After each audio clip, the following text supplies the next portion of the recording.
અમારી યુનિવર્સિટીના કુલપતિ શ્રી પોરિયા સાહેબ, સિદ્ધહસ્ત સર્જક અશોકભાઈ ગોસ્વામી, ખ્યાત લઘુકથાકાર પ્રેમજી પટેલ, નવલકથાકાર, વાર્તાકાર, નિબંધકાર પ્રાગજીભાઈ ભાંભી, નવા અને બહુ જ સજ્જ સર્જક હંસરાજભાઈ, પિતા શ્રી રામચંદ્ર પટેલ,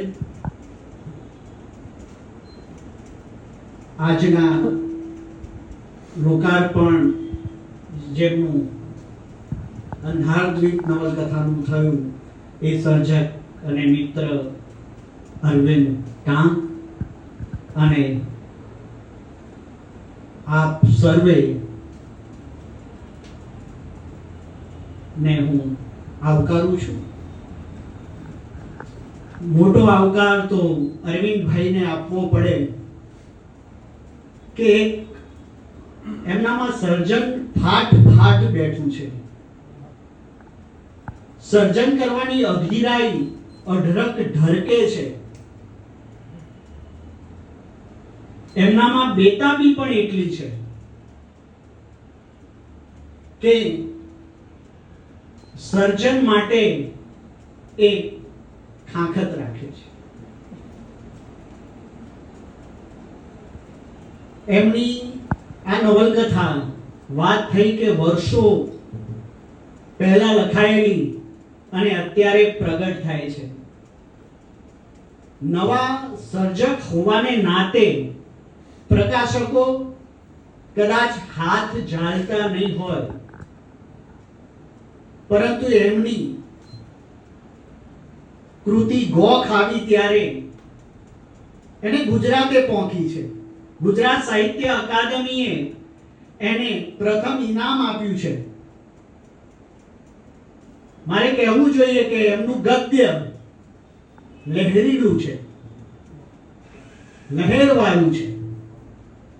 ગદ્યમાં ગદ્યાનુતા પણ કઠે. સર્જન કરવું હોય ને તો ગદ્યમાં પણ લહેરીલાપણું જોઈએ, લચક જોઈએ. એમનું ગદ્ય તો ગદ્યારુતા આવે છે. માટે હંમેશા સર્જક માટે અને સર્જકે ગદ્ય માટે કિમિયાગર થવું પડે છે. અને આ અરવિંદ ટાંક ગદ્ય માટે ખરો કિમિયાગર છે. અશોકપુરી ગોસ્વામી સાહેબે કહ્યું ને કે સ્પર્શ દંશ કેટલું ચોટડુક શબ્દ યુગમાં રચ્યું.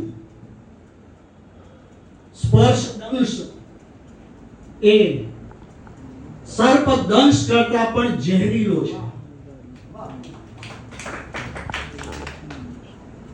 અને સર્જક આવું બેકાબુ બનવો જોઈએ. એના ગદ્યમાં તાકાત હોવી જોઈએ, ઊંડાણ હોવું જોઈએ.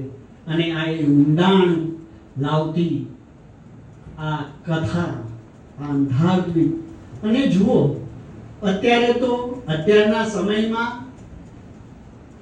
બહુ ઓછા કાંઠાવાળી નવલકથાઓ, લઘુ નવલકથાઓ રચાય છે, પરંતુ આ ઠીકઠાક આપણે એને બૃહદ નવલકથા કહી શકીએ એવું એ ફલક ધરાવે છે.